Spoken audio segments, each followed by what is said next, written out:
The right to offend is not some pesky little part of freedom of speech that we have to put up with.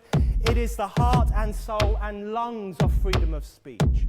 It is the coursing lifeblood of human progress. It is the instigator of liberty and modernity and science and understanding.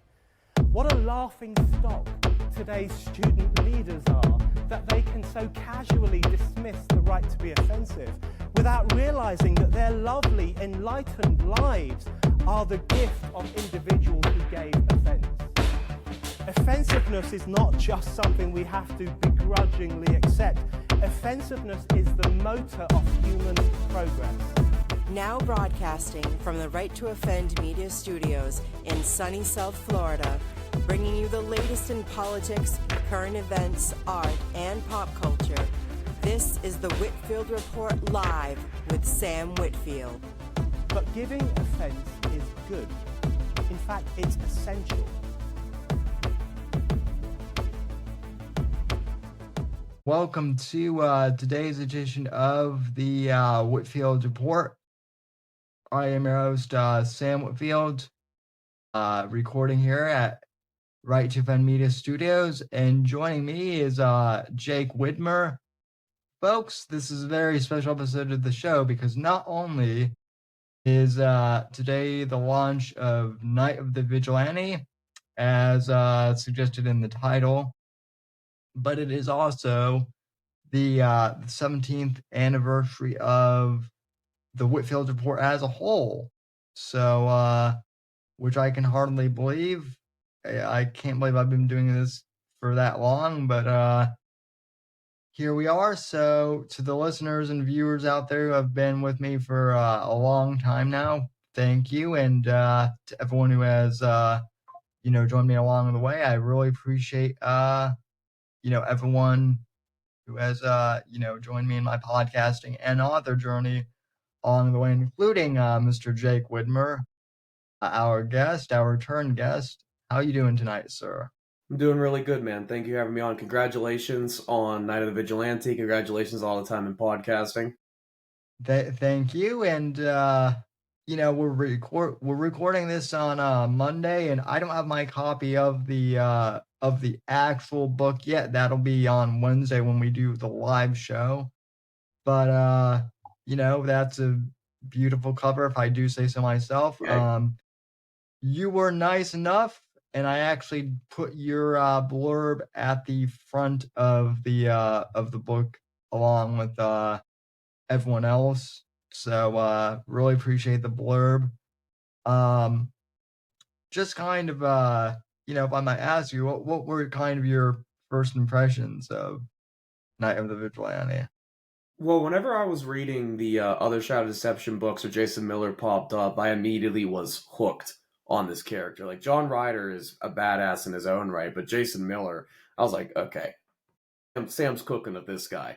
And we get more of them in the second and more of them in the third. And then at the end of that one, it's like Jason Miller will return. I was like, oh, hell yeah. And whenever you gave me the opportunity to be a beta reader, I was 100% there for it. And I usually don't like reading on my phone, but any chance I got throughout the day, I was flipping through the document, reading it. It's, in my opinion, honestly, Sam, it's out of all the stuff I've read from you, this is probably the best one. They're all good, but this is the best one you've done, personally. Your action is top-notch. Miller's a great character to follow. You really make the cartel, they're not hard to hate because they're cartel members, but you really give us a reason to, back Miller up on how long he goes after these people, because it's worth it. It's similar to, how in the Mac Bolan books, why he keeps going after the mafia. You give us a reason to follow it and to root him on in the fight. Yeah. And thank you for that. I really appreciate it. So the funny thing is, not a lot of people know this. I think I might have told you this off air, but originally Jason Miller was supposed to be a side character that just popped up as he was essentially supposed to be one of John Ryder's handlers, is how I initially wrote him. He was supposed to be an excuse for John Ryder to basically go over to South America. And then one of my friends from college who was beta reading was like, "Man, I really like this side character." And I'm like, "Oh, Jason?" And he's like, "Yeah." And I didn't even have like the whole cowboy or poncho thing yet. He was just like some kind of like mysterious guy, and they're like, "Yeah, what's his backstory?" I'm like, "I don't know. He doesn't, he's just kind of a side character." But like the more like people in the who were beta reading the second one, they were like, "Man, we really like this character." So I'm like, okay, I might have to expand. So I had interviewed Steve Stratton too, who he's the author of the Lance Beowulf Yeah. series, and Yeah. hearing his story, I'm like, man, I kind of want to do a Lance Beowulf style book at some point. And I'm like, well, I have the Miller character, so I could do something with him. And then I've always also loved, I love anything Clint Eastwood. Probably my favorite director. I mean, I wrote 2 papers on him in college, so Hmm. I mean, I love him, and I grew up watching the Man with No Name trilogy. I've seen the good and the bad and the ugly like probably like 12 times. All of them are great films. Great films. Yeah, all of them are great, but like, there's no like obviously the good, the bad, and the ugly, like, Is like top tier. yeah. Yeah. I mean, it's kind of its own thing for a reason. And I remember watching that and being like, I really like this idea of like a man that has like a mysterious past and he goes through like different names. But I'm like, but I'm not sure I want to write like a full blown like old school Western just because like, writing modern fiction and that's like writing current day fiction can be tough enough, and writing time period pieces, like the farther back you go, Oh, the yeah. more difficult it can be, especially like once you have the historical fiction crowd that is actually like, well, actually, Yeah. things Yeah. weren't, you know, this is totally inaccurate because they didn't have this back then. And it's like, okay, well, rather than deal with that, let me I'm just, sure you've had like gun guys come up, like message you like I have, and like something in the books like, "Oh, you get the slightest thing wrong." And the historical fiction crowd is 10 times worse than that. yeah, oh, yeah, yeah, they are. Yeah, like, and I have had gun guys, and I'm Hmm. like, and they're like, one of them was like, you didn't list the caliber. And I'm like, yeah, I did that on purpose because I'm not a gun guy. So, like, I'm not going to list like a caliber of a weapon I don't know. Hmm. I'm going to admit it if nothing else. But yeah, the historical fiction crowd is like Yeah. way worse. Yeah. It's 10 times above the gun nerd complaints, dude. Trust me. And yeah, so I was like, well, um, you know, I kind of like the idea of, a man with no name, someone who kind of goes under multiple names. And so I'm like, well, what if I were to do like a modern take on the man with no name? And who would that be? Well, that would be Jason Miller. And as people find out at the end of the Dogs of War, Jason Miller is not his actual name. Yeah. Yeah. What is it? Well, you'll have to find out. Yeah. Buy the book. Or you'll have to read the ending of The Dogs of War, because it does say in there. I think it also says in the beginning of on the Amazon page for Night of the Vigilante. But either way, I really enjoyed writing that character. I think one of the things that was kind of like starting was even after interviewing Steve, like I looked up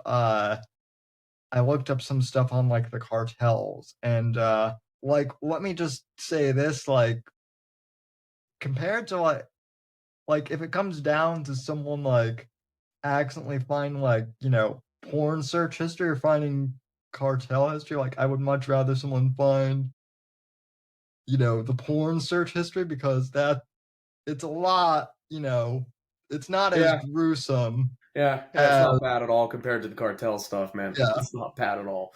My Oh, search history is screwed for the research for my stuff, looking at the cartel stuff, man. yeah. Okay, you're looking at boobs. Okay, that's just normal guy stuff. Holy crap! What? You're looking at some guy getting his head Decapitated. chopped off. Yeah. Why are you even looking at this? Yeah, like just researching some of the horrific shit that the cartels do to people is, it's not. No, it's horrible.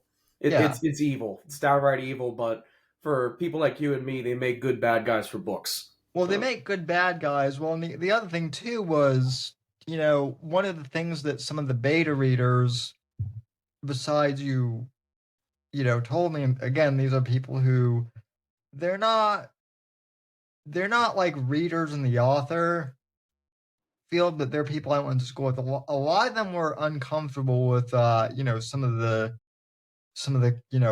kills that I had Jason do, and I told him, I'm like, well, this is a guy who I wanted him to, basically, do like whatever the cartel does to civilians, he's going to do back to them. yeah.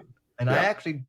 I toned some of the stuff down a bit, if anything, just because, I know Amazon like allows a lot, but even so, there were a few things where I was like, I'm not sure if this would even pass Amazon's. Yeah, Astra. there's like I know the kill you're talking about. I personally from this you've read my stuff and people who might be in our inner circles have read my stuff.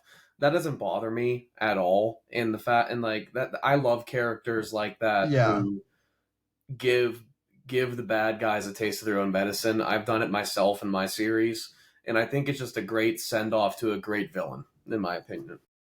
Yeah, one of the villains, the Mr. Butts character, he does get mentioned in one of the descriptions. I actually based his character off of have you seen any of Better Call Saul? I have not. Okay. Or the well, he's one of the cartel guys from the Breaking Bad series is who I Okay. based him off of. Okay. And which, by the way, if you've not seen any of the Breaking Bad stuff, you personally I think would really enjoy. I know Yeah, everyone. I'm gonna get crucified for this. I tried Breaking Bad. It's just not for me. I couldn't get into it. I'm sorry. What was it that because I don't know, man. I don't know. I just couldn't get into it. Like I think it's similar to a bunch of other stuff where like people hyped it up to me so much and I was expecting like like the gates of heaven to open up or something and it just wasn't for me personally. Okay, well, yeah, well, fair enough. I mean, I get that because I'm actually, believe it or not, the same way with the like.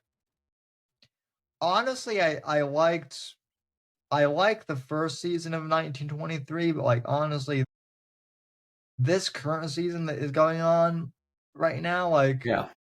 and I know that Luke Gossage is the Spencer Dutton fanboy, and I love Luke, but it's like, There was something about it. Like I still have to watch the newest episode. I don't know what happened. I don't know what happened with it. I just can't get into it. I'm more on the Daredevil Born Again right now. yeah, even Daredevil Born Again, like the first two episodes I thought were really good. Third episode wasn't bad, but like, I don't know. Yeah, everybody has their different tastes in it. Same thing with like how like people thought you were too violent. People think I'm too violent. That type of stuff. Well, my problem with Daredevil Born Again is, I mean, and the season's not done yet, but I really don't like the fact that they've killed off, a certain, character. Yeah. And I Yeah. don't think they really needed to kill that character off either, Hmm. especially like so early on in the show. Yeah. And then also, it's not really a complaint with the show itself, but I hate the fact that like Disney is now like doing the basically all the streaming services are just doing ads now, and you still have to pay for it because like I don't know about your app, but mine will like interject commercials in like the middle of a scene. Oh, I get those. Yeah. Yeah, I get So those. Yeah. yeah, it like totally breaks the immersion. Yeah. So Yeah. It's the world we live in. yeah. Um but anyway, well, you know, I've got Night of the Vigilante coming out well today by the time people hear this. You've got, you know, some stuff brewing with your whole universe. So Yeah. you know, what is Chris Folly and the Youngbloods up to these days, So sir? on my Instagram recently, I dropped a post announcing I called it a double header. They're not coming out at the same time. I just want to make that clear right now. Two projects are being released. One is a full installment in like the main series, and then the next is a Chris Folly novella. The one coming out soon is going to be Cartel Crossfire, which is a Youngbloods thriller. It's focusing on my side characters, Jack Proto, Logan Rios, Will Fan, and Carly CC Carson. Four young operators working for a private security firm. And in this one, they get sent down to war torn Mexico on a mission to cause some shit with the cartel, essentially. And that's really all I'm going to say because I could talk, I could talk about this whole thing and spoil the whole thing in this podcast, but Yeah. I'm really happy with how this one turned out. It's essentially my bloody love letter to action literature of the 80s, mostly Able Team, which is a spin-off of the Mac Bolan books. Yep. Yeah, Cartel Crossfire, man, it has it's all action, it's bloody, you'll be on the edge of your seat. And even though it follows side characters, it will continue the main story of the series. Yeah, well, I think that's interesting too because you and I are kind of doing a similar thing. I mean, like Night of the Vigilante is also kind of like I guess kind of like a side story. It's both a prequel and a sequel to Shadows of Deception. Yeah, and I this has been about like almost 2 years now. I've been wanting to get the Youngbloods their own standalone, but Yeah. I ended up in my latest release, Folly Files, the last one in it, which is the last short story in that collection, New Blood, was what this was originally gonna be. But then I wanted to see how these characters would do on their own. I wanted to know if people would like having a story in this universe without Chris Folly, without his Pittsburgh crew, without any of those characters. And I honestly, from the feedback I've gotten, New Blood is like the best one in that collection. So I decided to continue it on with Cartel Crossfire. And I think it's going to do really well. I think people are going to really enjoy it.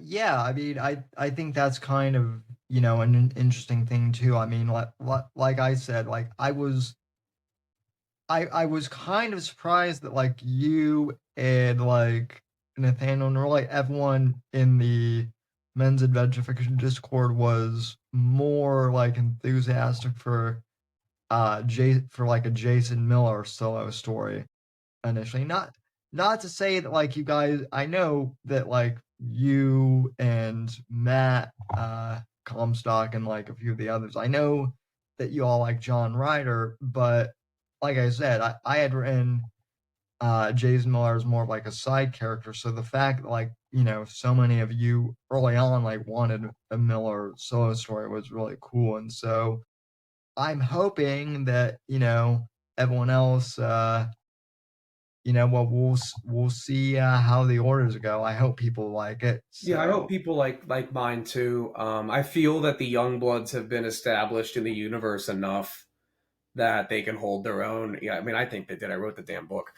Um, yeah, I had a blast writing these characters, and it isn't really a secret if you know me. All the Youngbloods are based off of my friend group, which yeah, I love writing them because I can just imagine my boys as these characters. So That I feel easier to write them a little bit. yeah, that's awesome. Um, I don't know if I've asked you this. I think I asked you this the last time. But how long have you been writing now? Like not even so much as like a published author, but just like as a whole. Like I was writing like short stories from like middle school up until now 2023 I think is when Homecoming came out, the very start of it. And that's whenever Luke Goodzich finally sat me down and was like, "You got to publish this." Because I was talking to him about it nonstop, and he sat me down, he hyped me up, and I did, and I haven't looked back since. But like the Chris Folly universe is something that I put a lot of blood, sweat, and tears in. Um, Before that, I was just going through my old computer. I just find like bad stuff, so I sat down, figured it out, and I think it's going pretty well so far. But yeah, since middle school, I would say. Yeah, I mean, I've been writing since middle school too, which is interesting because like that's actually when I started the podcast too. So like um it's kind of interesting how those two things kind of coincided. And I mean if people dig like far back enough on the internet, there is audio of like 14-year-old me with like a much higher pitched voice like talking out George Bush's foreign policy. It's pretty it is cringe-worthy hilarious to hear like 14-year-old me talking out foreign policy, but Base hey, 14-year-old Sam. there you go. That's something I've always been on it, I guess. Although I would have never predicted A that Donald Trump would have jumped from reality TV to politics in general, and then B that he would win not once but twice. Yeah, yeah, I'm right there with you, man. Um, but yeah, I mean, I think, and I mean, I also definitely think that like, the whole writing world has like changed even in like the past 3 years since like I've actually been like a published author. Mhm. Yeah, I would agree So with that. Like we've been talking about in the Discord, like if you type in men's adventure fiction now on Amazon, you just get a cesspool of essentially porn, a set almost. But like you're coming out with this stuff, of your stuff. I'm coming out with mine. Luke, Nathaniel, Grayson, Brina, all the people in the Discord are coming out with good action adventure stuff. That's gonna change and get rid of all that woke shit out of there. that's the other interesting thing too is like it's not just you know it's not just like like retail bookstores that are like peddling it. Like Amazon is starting to like you know get more indie fiction um too, even though they're like pushing more like traditionally published stuff. Like I'm seeing more indie author, and maybe it's just because I'm in this community, but I'm seeing more and more indie authors that I don't even like follow necessarily, but I'm seeing more of them in my feed on Yeah, Amazon, and me I'm like too. Me too. like And they're like decent sounding stories too, and they fall under the genre you, me, and all them right in. But yeah. it's not like what it was before a lot of this woke bullshit started getting pushed aside. It's people that work their asses off to get their stories out there and make the stories enjoyable. Well, I think one of the other things too, I guess we can kind of comment on this since this is newsworthy, but Snow White, I guess, bombed. This past weekend was opening weekend, Yep, who saw and that coming? yeah, I think it made you know, I think it only made like 25 million like Yep. worldwide Yep. versus like a budget of like 300 million or so. Yeah. And it looks bad too. It just looks bad. Like not even just like I want to watch it. Visually, it looks bad. Yeah. I mean, listen, I like, you know, I low key have a crush on Gal Gadot, but Yeah, me too. But at the same even time, I'm just like, come on, be in other good stuff. Don't. I'm like, yeah, sorry, Gal Gadot might be hot, but I'm not like No. even like this train wreck. Like she's not worth sitting through this train. Yeah. No. No. Like No. on the other hand, it makes Wonder Woman 84 like seem tolerable in comparison. But yeah, I mean that bombed, and then I guess as I covered on like the gaming podcast that we have, Bits and Bones. I guess the newest Assassin's Creed Shadow, like that's bombing too, and if that continues to bomb, I guess Ubisoft is going to go bankrupt. I So don't know anything about Shadow, so I can't comment on it. I stopped playing Assassin's Creed after Rogue, so yeah, well, I haven't honestly I haven't played Assassin's Creed since like after the one that was like set during the French yeah. Revolution. Yeah, I never played that one. I stopped after Rogue because that was the last one for the console I had, and when I upgraded, I was just like, I'm done. I'm not doing these. Yeah. Yeah. Yeah, and then like the timeline jumps are confusing too. So yeah, I Hmm. mean they really haven't they really haven't done a good job like maintaining that franchise. And now like all the all of like the gaming studios, they have like their own, all of like the gaming consoles now to have like their own subscription service for Yeah. gaming, which is ridiculous as well. Yeah. Yeah. So Can't get around it. Can't get around it these days. You have to subscribe to everything. yeah, I mean like on the other hand though, like gaming and TV has been so bad that like I guess more people are like reading books because of how bad everything else is, Hmm. which is good for us. Yeah, good. Buy our stuff. Yeah, it's just But good. like like I was actually talking out this with Eric Bishop. Like he actually tweeted, yeah, that like he loved 1923 season 1, but he can't get into season 2, and then like Yellowstone he stopped watching after season 4. Yeah, well, I think because we've talked about this before of 1923. I think Taylor Sheridan's just he's like landman. That's all he cares about now. It's just that.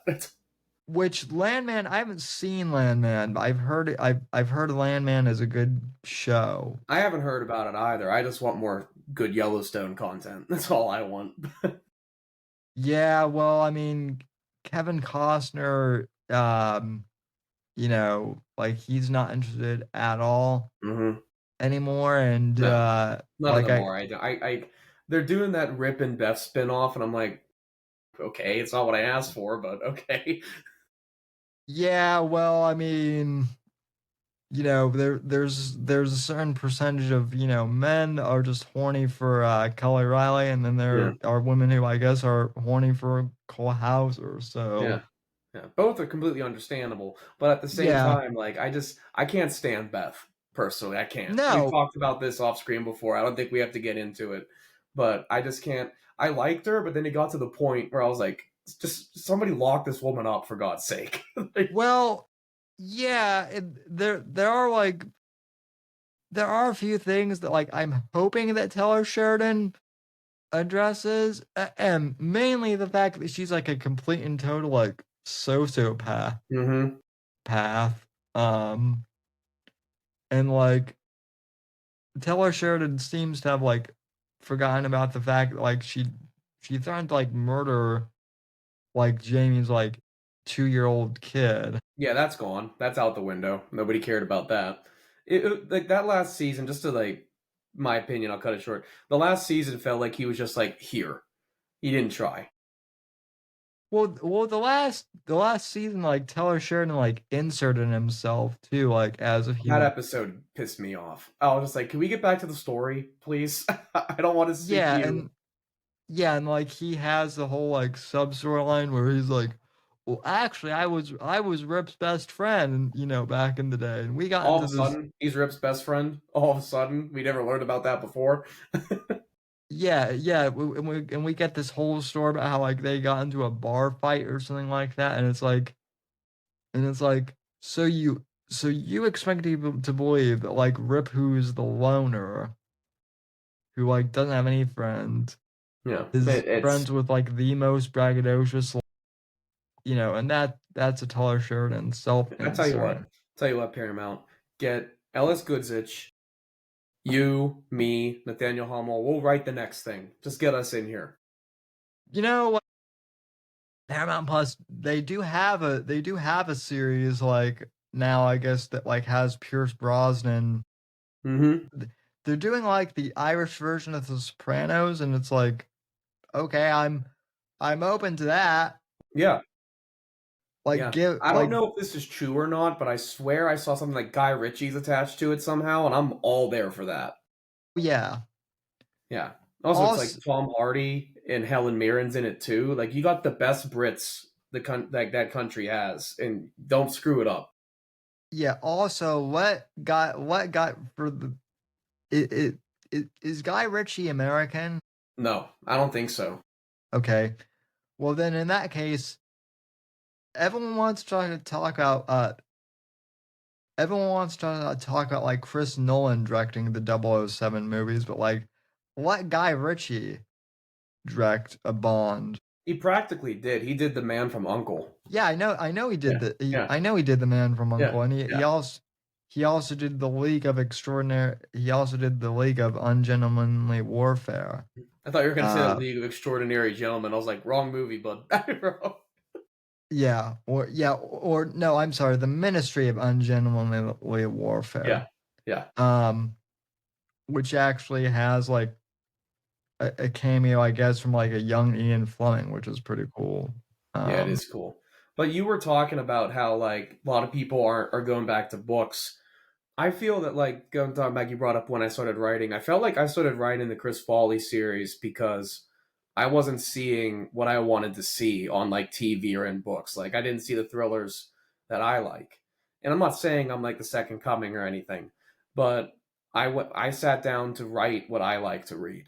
And I think a lot of authors can say that the same thing that's why they did it too. yeah, that's definitely why I got serious about like writing again, because like basically after, for me, honestly, what like got me motivated to like put John Ryder to like paper and like actually flesh out that whole thing was I had the idea for the character for like a long time. But what really got me motivated was after No Time to Die came out, and Mhm.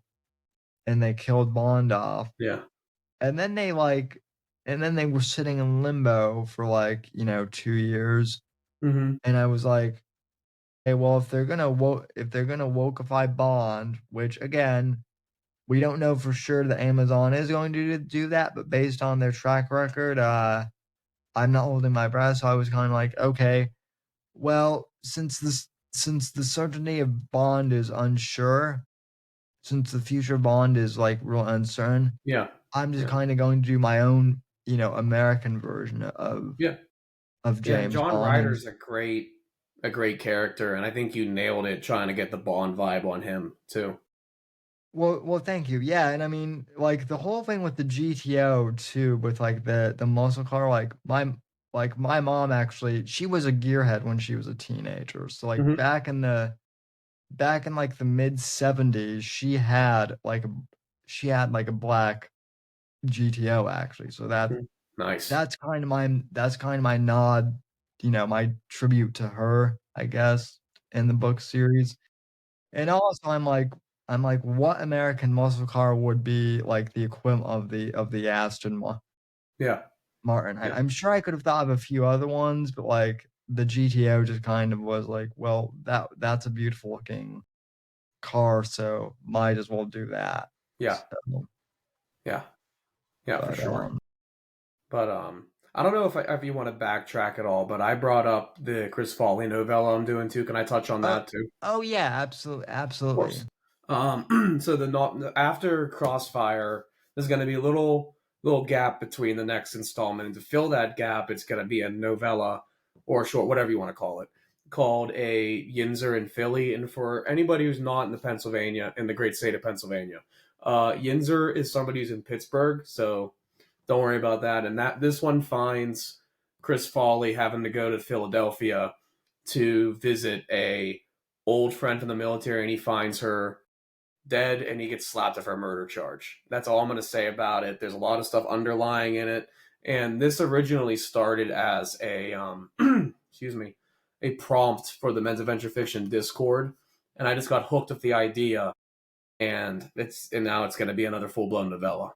That's how it's funny you say that because like that's how basically my Blood Ties, Mm-hmm. my Mafia short story series basically like came about was Mm-hmm. um the prompt well first like the prompt of like saving a woman from like, at like a bar from like a hostage situation. I basically like did a whole story about like two brothers based on that one, Yeah. that are both in the mafia, and then like the horror, and like the supernatural like, Yeah.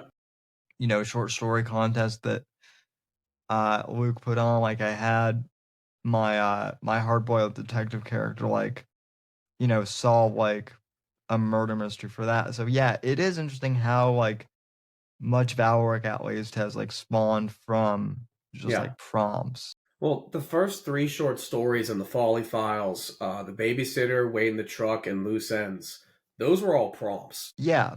Yeah, Well, which I enjoyed doing, and like it's because of the prompts that the Folly Files became a thing. So if you're a struggling author out there, join the Men's Adventure Fiction Discord. It'll help. yeah, and like, like there have been prompts that like I haven't like I've written and then like I haven't done anything with them and I'm like, well, maybe I could expand upon this later. What do you think, so if I might ask you, what do you think has your biggest improvement been as a writer, and what's something that you still struggle with? So the thing I struggle with the most, and I think I'm still struggling with it, is we've talked about this before. If people in the Discord is my female characters, I feel that I write male characters a lot better. And to fix this, the character and the young blood in this, the newer one, Carly Carson, or Cece as she goes by, she's based off of this one girl in my friend group. And so far, imagining her saying these lines, doing everything, um, it helps me a lot more. I don't know if anybody out there has trouble writing female characters. Try that; it works for me. Besides, I think I got a little bit better this time with CC. I'm not 100% sure yet. People will probably tell me. But improvements, I would say that there's two. One is I'm not afraid to throw action at the reader anymore. If it's going to be an action book, there's going to be action in it. There's still breaks in between, but I feel that like my action in a way doesn't bog it down. It's always continuing the story. There's always ways to improve the characters. Like a lot of the more violent stuff in this book is done by a character called Jack Proto, and when you read it, there it explains a lot of his psyche in this one through it, so it helps character development. And the other improvement is, I hate to swear this, I don't give a fuck what people are going to complain about. If I want to write it in there, I'm going to put it in. Call it based or whatever. It's I don't hold back from opinions and views in my stuff anymore. Yeah, not yeah, neither do I. Well, and I mean, I think to kind of answer that question from my end, you know, I think like one thing I still struggle with is like I would say I would still say I'm struggling with like writing female characters, although I'm getting better just because like I'm writing them more just in general. But one thing I struggle with is definitely like, setting, I guess. but then, on the flip side of that, I think two things I've really gotten better with, at least if I'm self-analyzing, is dialogue for sure. It's not as clunky as it was, and then like you said, action scenes, Hmm. and like not trying to be um like before I was like trying to do the whole Jack Carr thing of like being really specific with like you Yeah. know with like going in detail of like writing fight scenes, and like you know that might work for Jack, but it doesn't work for everyone. And even with like, and to be honest, like, and this isn't necessarily a knock against him as like a writer, but like even in some of his books, like we've talked, like some of the detail that he goes into with some of his scenes, like has gotten a little absurd even for him. Yeah. Yeah. I think you, me, a bunch of other people have tried to do that in like our earlier stuff, and I like how a lot of us have moved away from it. Like, I might give like if a piece of gear, a weapon, clothing, whatever means something to a character, I'm gonna describe it. Like my main protagonist, Chris Folly, carries around an Empress tomahawk, right? Yeah, I just keep this around. Don't break into my house. The which is this, and I get into detail whenever it first appears in every single book. One, because this thing's sick, and two, the guy who makes it, Zach Wingard, I consider a friend, and he's a local PA guy, so I'm gonna back him up.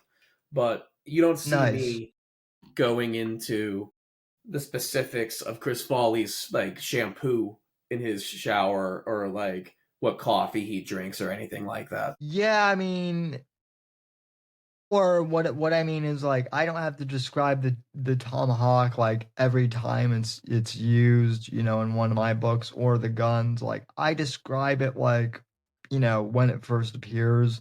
Mm-hmm. And like I'll even do that with like, John Ryder's like suit jackets, or, stuff Mm-hmm. like that, because, he has like, John Ryder's you know, I mean, he has like the John Wick bulletproof suits too. So I describe that a bit, but like I don't feel the need to like describe every single, you know, detail, um, you know, Yeah, I or don't like think that's always necessary, but like if that's how somebody writes, that's how they write. Like when right. Jack Carr's good with it, he's fantastic. But then there's parts like we talked about it. Like there's parts, especially in his last one, where I get it, I get it. He likes this brand, I get it. Yeah, and I mean, I think like I was trying to do that, and I think it kind of bogged down the writing. The other thing too is like I don't. This is going to sound counterintuitive, but like I'm not necessarily trying to extend the length of my books as much anymore. So like Hmm. my books, so like Night of the Vigilante might not be as long as some of the other ones, but in a sense, there's like more detail in the books because I'm not trying to stretch out for like Yeah, and you're 200 pages. talking about your dialogue and your action. Night of the Vigilante has some of the best action sequences you've done. It's Well, fantastic. well, thank you. Yeah, I mean, a lot of that had to do with like, you know, with like me just writing more like a screenplay for Hmm. how, action scenes were. Yeah. When you're So, writing them, do you ever find yourself like stopping writing and you're just like like figuring out how they would do it? Because I do that all the time. yeah. Oh yeah. Oh yeah, definitely. Well, and so like thank you for asking that too, because like that's one of the other things that like people kind of give me, you know, crap for, because like one of the things that I specifically use Chat GPT for, so I write everything. So my initial rough draft, I write in first, not in first person, but I write everything in present tense Hmm. when I'm writing in the first draft, Hmm. but it doesn't necessarily flow all that well when I write, tending to like, so I write in like first, I write in like present tense when I'm just spitballing, and then basically I put that into Chat GPT and tell it to like write in third person, and then it cleans it up, and then that's when I copy and paste into Word and then make edits. Okay. Yeah. So and Yeah. then once I do that for each of the chapters, so that's kind of my process for each one of the chapters, and then once I do that, I'll take a break and then go off and like write something else or something. That's why I have like 3 projects going on at once. Like I do the Zach James thing of like I have 3 projects going on at once usually, Yeah. so I don't Yeah. get bored. Yeah. And then I can come back to like whatever project I'm working on and take a fresh look at it. Then I make more corrections. And then once I'm happy enough, once I'm like happy enough with how the second draft is, then I'll send it to you and to Matt and to whoever else wants, Max, Morpheus, my co-host, people like that for beta reading. And then it's off to the races. Yeah, So I don't use AI for my writing at all, but the way I do it is this is gonna sound chaotic to some people. When I go to like sit down and start, excuse me, either a Chris Folly or a Youngblood or a novella, like I know what major action sequences I want to have in it. The thing is, in this one, I just got to figure out how to get to those. yeah. That's my side of things. Like I'm like for Cartel Crossfire, okay, I'm starting it off with one, then I got to work my way to the next one, have like the necessary 1 or 2 chapters in between, and then we're back, baby. We're back to the guts and blood flying everywhere. Yeah, that's the same. That's kind of the same thing. Like, the other thing too is like I've got my phone right here, but like I use the notes app on my phone like heavily. Mm-hmm.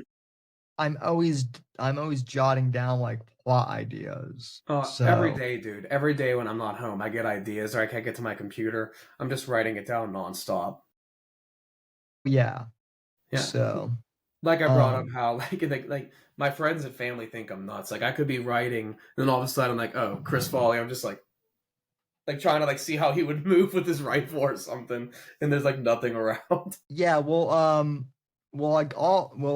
in like someone will be telling like a story or something, and then they'll look at me and they'll be like, Sam, for the love of God, don't put this in one of your books. Yeah, yeah, So yeah.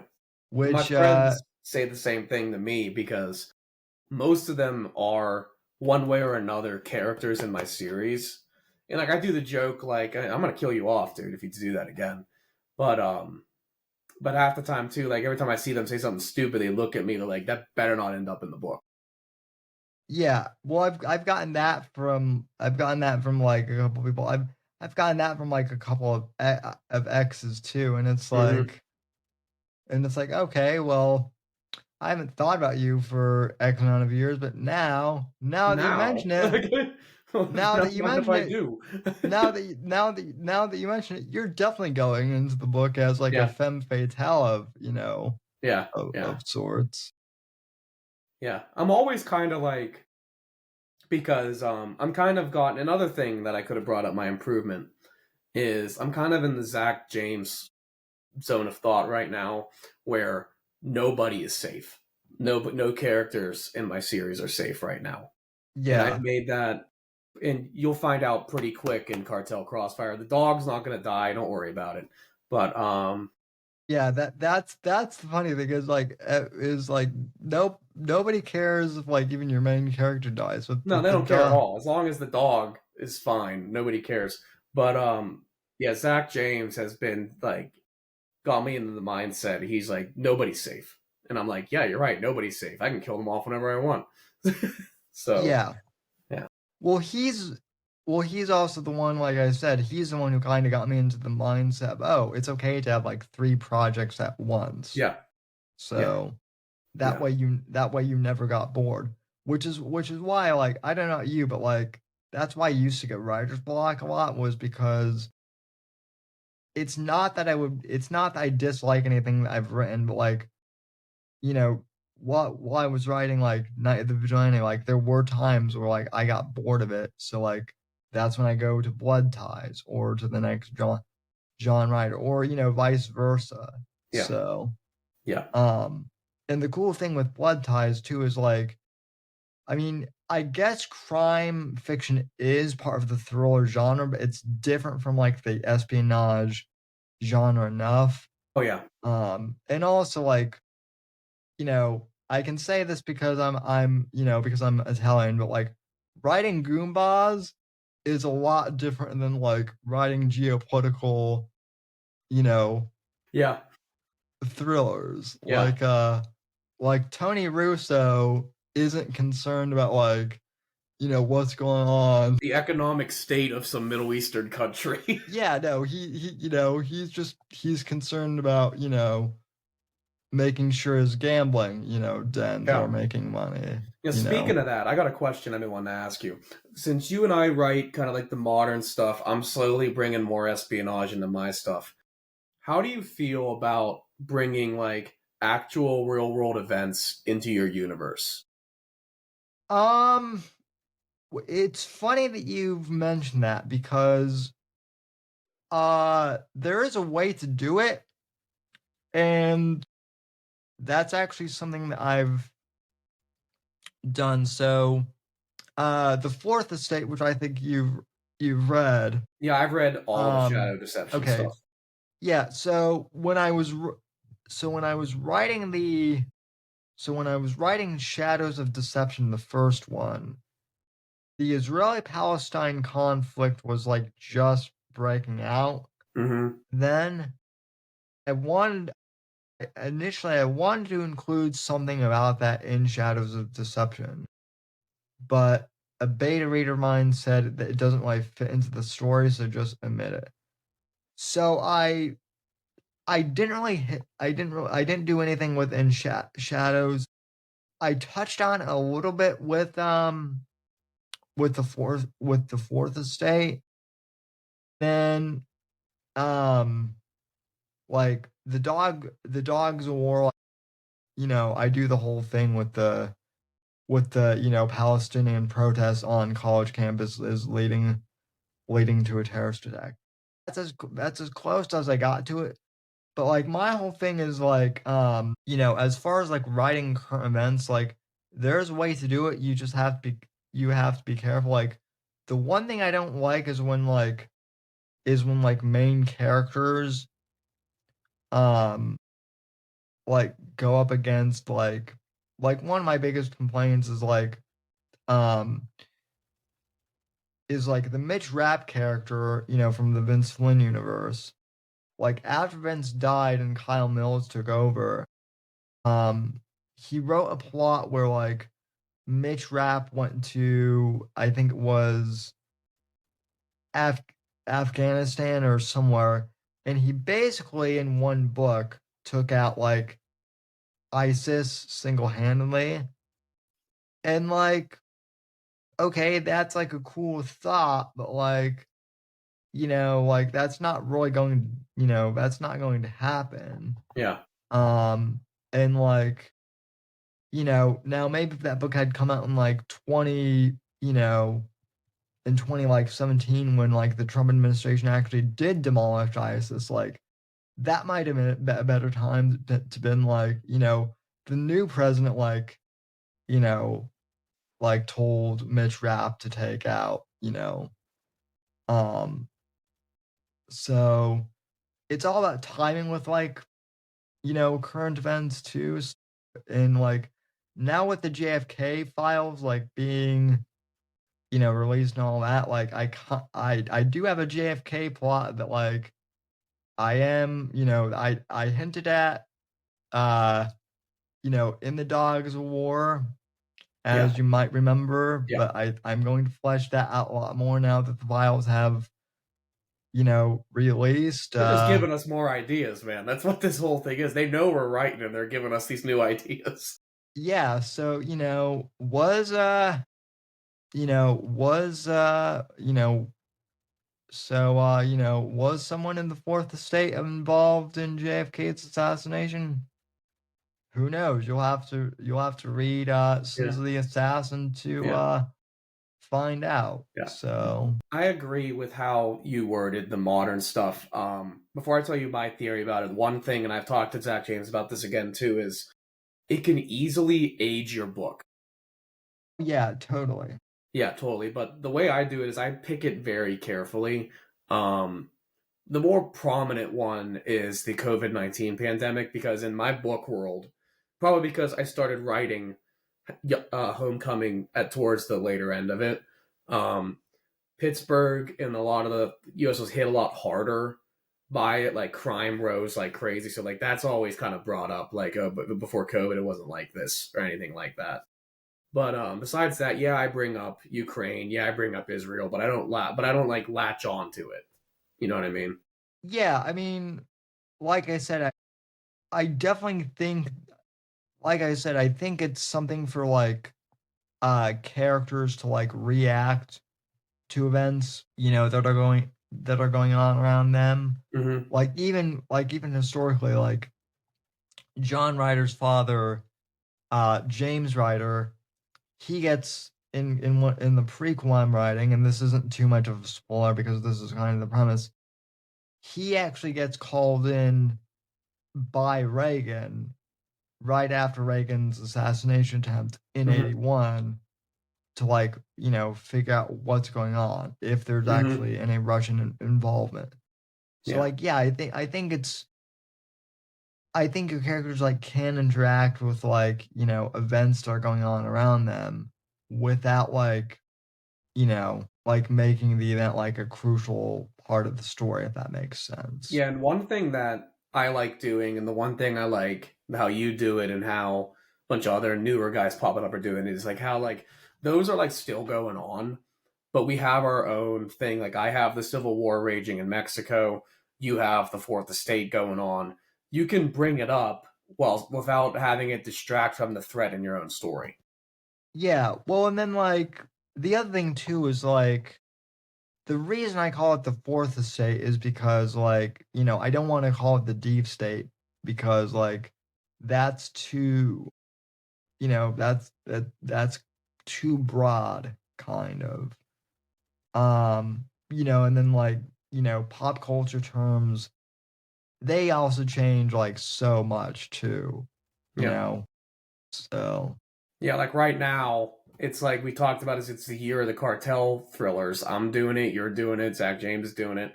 Next year we could be going back to old style Mac Bowl and stuff where it's just mafia. yeah, I mean, like I already have a mafia centered, I have a mafia centered universe. Yeah. So, I'm just talking like in general, like the trends could yeah, all change. yeah.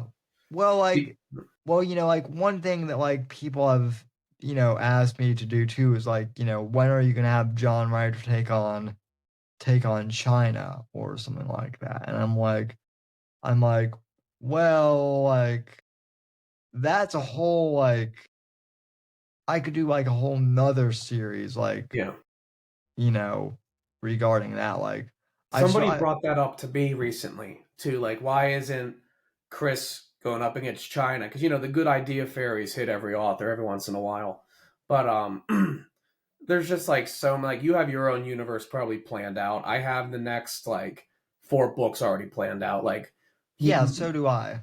like it's a possibility in the future that it could happen, but it's just like a lot of it like we just said, like so many of us have the it's all planned out to an extent. Like we don't want to get distracted from it. The thing with China too, and not to get like too too political, but the thing with China that's always tricky too is, I mean, I don't mean to bring up this racist stereotype, but the CCP at the very least, you know, eh, first off, we should say the CCP is asshole. Fuck the Chinese government. But they're also they're also very sneaky and unpredictable. Yep. And it's that level of unpredictability that makes them really hard to write in the Thrill universe, because you could be writing one thing like about the Taiwanese invasion, one book, you could be in the middle of writing that, and then the next thing you know, it could be, China could be on to something else. Like, like if I really wanted to like do something like super current, I could literally have like the Chinese like, like clone like the AI Athena from my Yeah. book. Yeah. Yeah. Since they're basically doing that with Chat GPT now. Yeah. So um I Yeah, mean, but hell, it's just like faction is it's a pain in the ass to write and to work it yeah. in. Like you get people like Jack Carr, Brad Thor who can do it really well. I'm not that. I don't know really much about a lot of politics. I know the basics. I'm not gonna act like I know what I'm doing and work it into my books.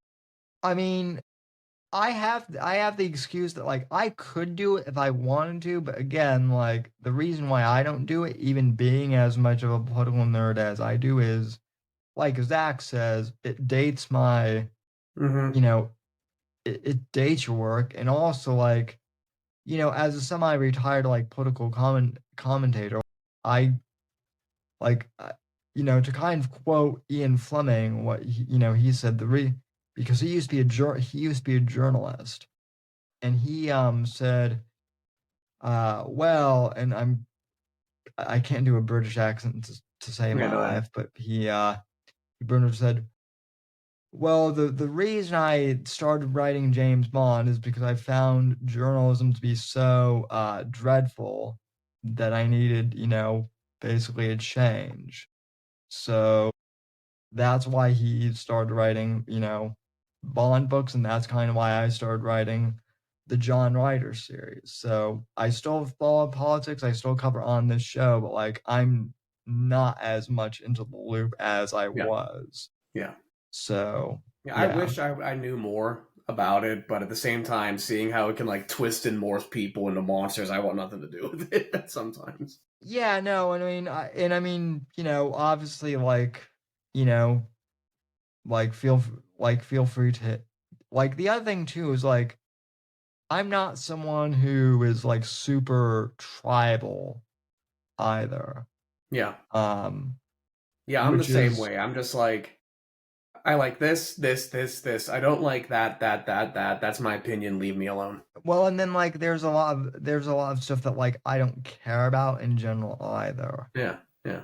So Yeah, it's like, back to what I was saying about my strong suits. Like, I don't care anymore. Like, you can leave me a bad review on my books. I'm gonna write what I want because so far it's doing a lot better. So well, like to your point though, like, you don't follow politics that much. Like the interesting thing is like a lot of people on the Discord, like I know I am I know I'm kind of the political guy, but like really like I'm not like I kind of pay attention to like the news of the day, but like I don't really have like I don't in like super strong, yeah, um takes. Like the one thing I will say is like I know that like I know that Luke in the Discord at least today was talking about like he's kind of bummed because whenever he tries to do like men's motivation stuff, it gets hit in my Instagram, and I'm kind of like, well, that's because the Instagram's algorithm kind of, they don't like to target men that much because Instagram has kind of become like a woman-centered app, yeah. but like, he still does pretty good. Yeah, and that's another thing we were talking about how stuff's changing a little bit. I mean, Fire in the Tall Grass, Shadows of Deception series, Modern Mercenary, Nathaniel's Nate Cult's character.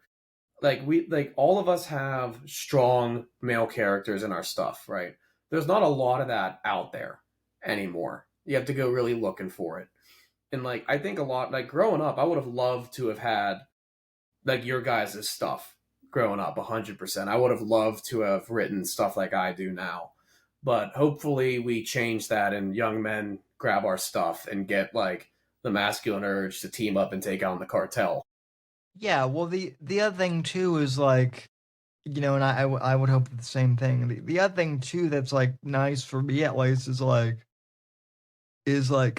I don't know you, but like I was the type of guy who I was the type of kid who like I love to play with airsoft guns with my friends. And Mm-hmm. like obviously I'm too old for that now, but like writing it out is still like my way of using like my imagination in that same way, like, Exactly. fantasizing about Exactly. Like Nathaniel that always type of brings thing. up in the Men of Fiction podcast, like how he would spend hours outside in the woods running around. Writing is and can be your escape back to that. Yeah, well, and the other thing too is like we're also young enough too in our writing careers and in life. I mean, I'm 30, you're a few years younger than I am. We still have, more time to like write other stuff too, Mm-hmm. you know? And so like I don't feel like I have to get everything done right now either or wrap up the whole entire story. Yeah. Um with that being said though, like I also do kind of wonder like okay, how many books do I want like John Ryder's story to be? Yeah. And Yeah. stuff like that. Like, Yeah, I get that. And my answer to myself of that is I'm gonna keep writing Chris Foley until there's nothing left to do. yeah, yeah, I'm kind of in the same boat, but like, I definitely do want to give my character an ending. Um, Yeah. if possible. Yeah. So Yeah, I that's get that.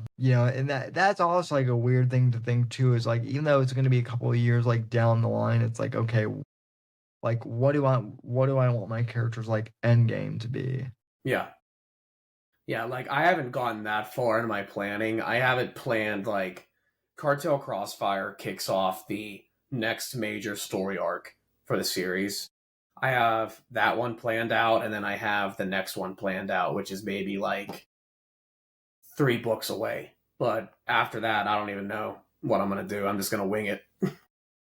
Yeah. Have you ever thought about like adapting your books into like movies or Yes. Me and my film crew, BCU Media, we filmed it in February. I think it's gonna be a motion picture style trailer for my first book, Homecoming.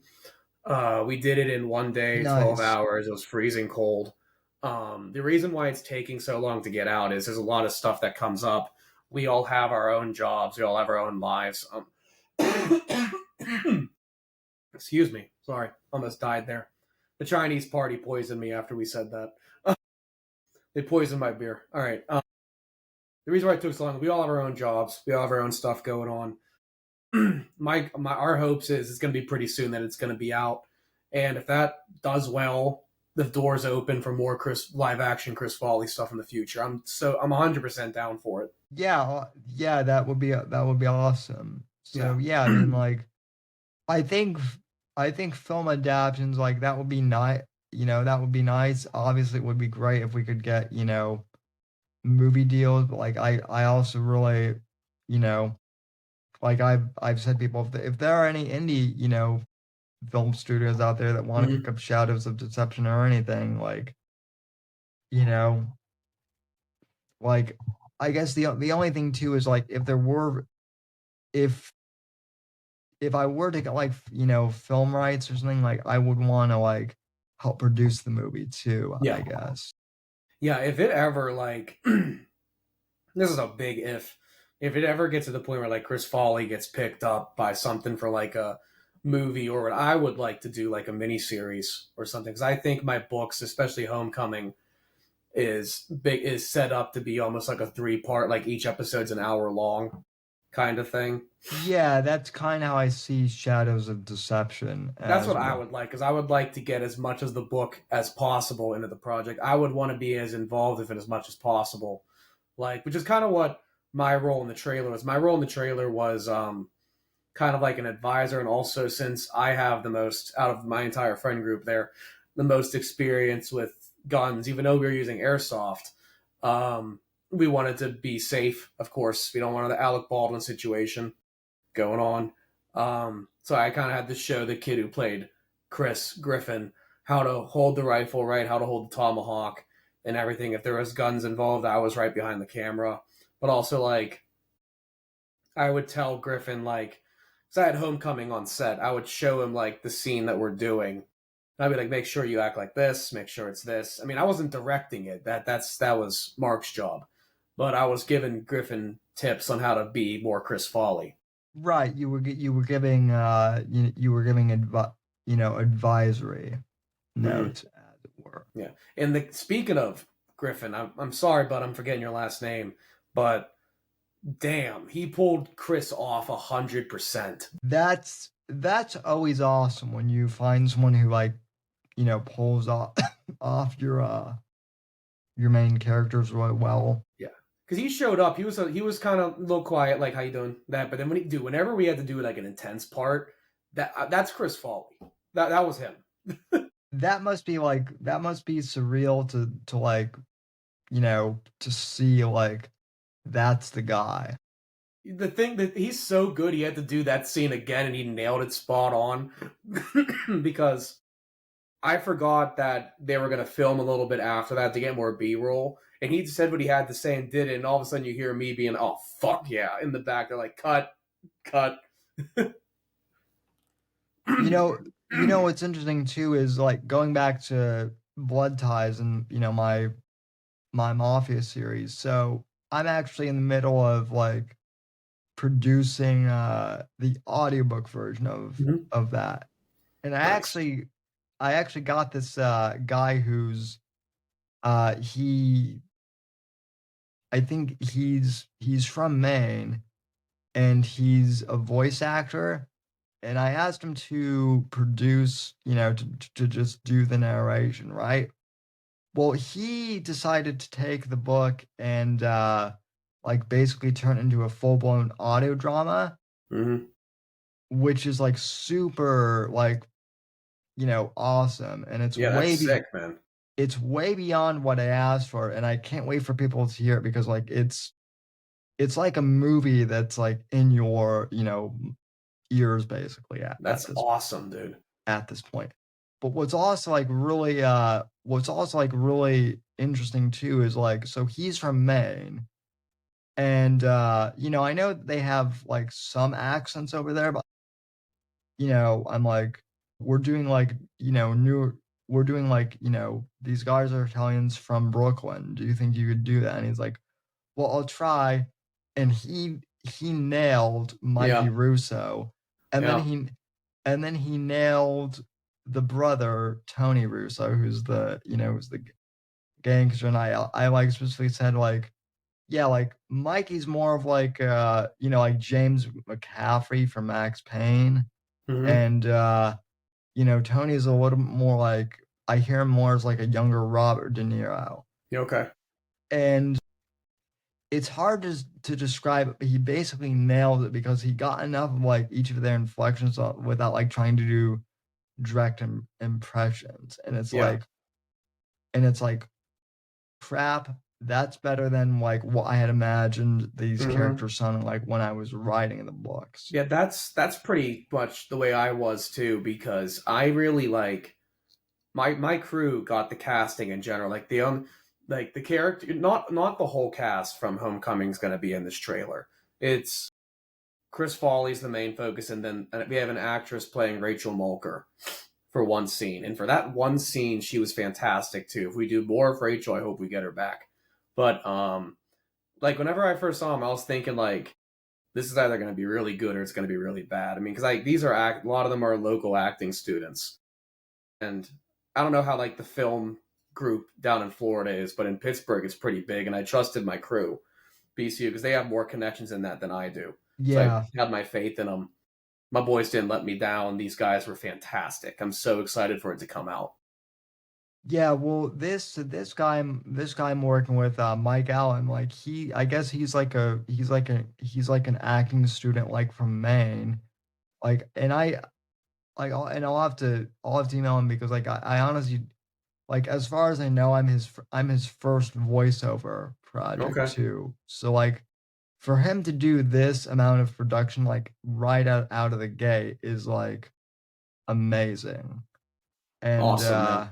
yeah, just like bringing your works to life, whether it be in film or like an audio, book format or whatever, it's always amazing. Mhm. I mean, I So know we're not like BCU Media isn't like chugging out stuff like Veritas is, but which good for them, man. The effort they're having is fantastic, but we're putting a lot of work into this trailer. It's probably going to be one of the best things we've done in recent history. yeah, well, I mean, like you know, I think that's the other thing too, is like I think, is it going to be like Hollywood level stuff? What, it's Maybe, going to be maybe what? not, but like some of the independent stuff these days can actually look better. So Oh yeah, oh yeah. Like we talked last time I was on here, how indie everything, author, film, music, band, whatever, it seems to be the way to go now. yeah, and it's gonna be amazing because I feel like the indie scene really just in like the first 5 years, you know, that I've been in it has grown, and I can't wait to see Yeah. like what the next 5 years. Yeah, I think we're Um, all starting to like get the respect. We're not just like, oh, you're doing your own little side gig. It's like, oh no, this is a creator. yeah, well, and not just that, but like for me too, like I've known Eric Bishop for like a long time, and like to me, Eric, like yes, Eric is a tremendous author, and he's a great guy and all that, but like I still see Eric as like, well, that's Eric, the guy I've been friends with on Facebook for like 10 years. Like I see him as my friend. Like I don't necessarily, like, yes, he is very notable and well known, but like I don't see him as like a celebrity first. So when people are like, oh, you're friends with Eric Bishop, the famous indie author, Yeah. I'm kind of like, well, I hadn't thought about that. I just see him as like Eric, the great dad, and Yeah, Eric, that's the kind of guy like who's my relationship with my friendship with Zach James. At my work, I noticed somebody was reading the big hardcover collection of his stuff, the Modern Merc stuff.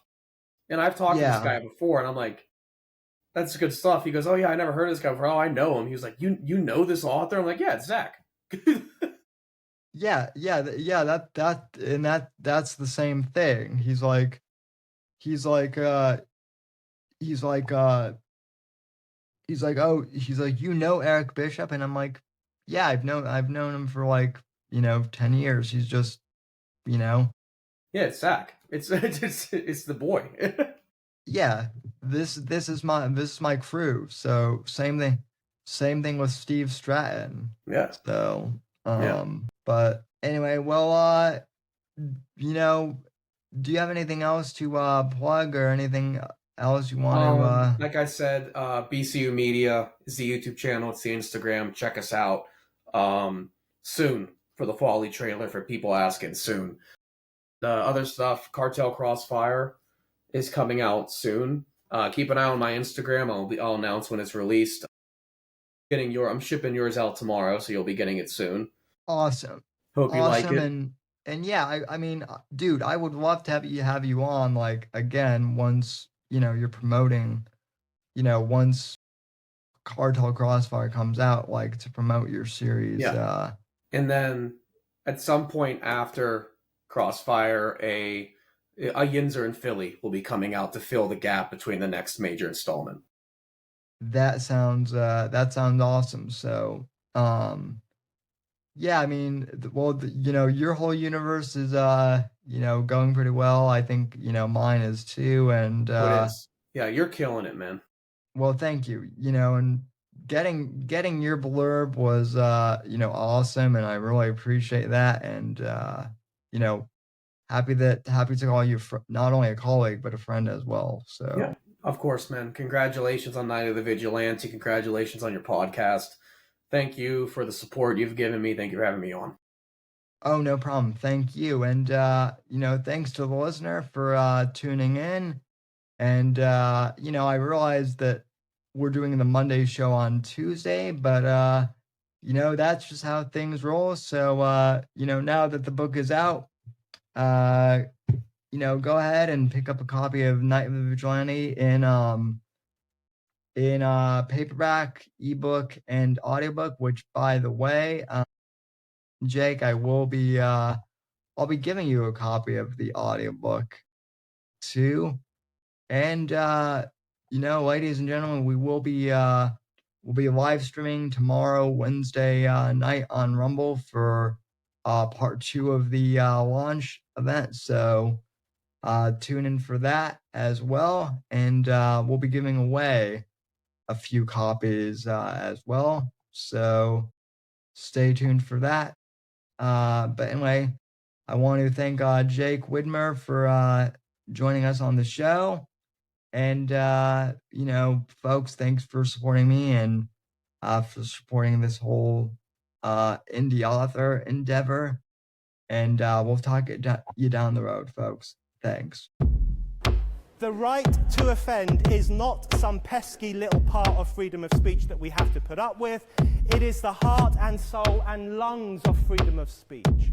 It is the coursing lifeblood of human progress. It is the instigator of liberty and modernity and science and understanding. What a laughing stock today's student leaders are, that they can so casually dismiss the right to be offensive without realizing that their lovely, enlightened lives are the gift of individuals who gave offense. Offensiveness is not just something we have to begrudgingly accept. Offensiveness is the motor of human progress. Thank you for watching the Whitfield Report live on the Right to Offend Media Network. Make sure to check out Sam's books on Amazon, Audible, and Kindle. You can follow Sam on X at SamW_NGC and the Right to Offend Media Network at RTO Media. Like, comment, subscribe, and share with your friends. And until next time, God bless, God save this great nation. God, freedom, legacy, in that order.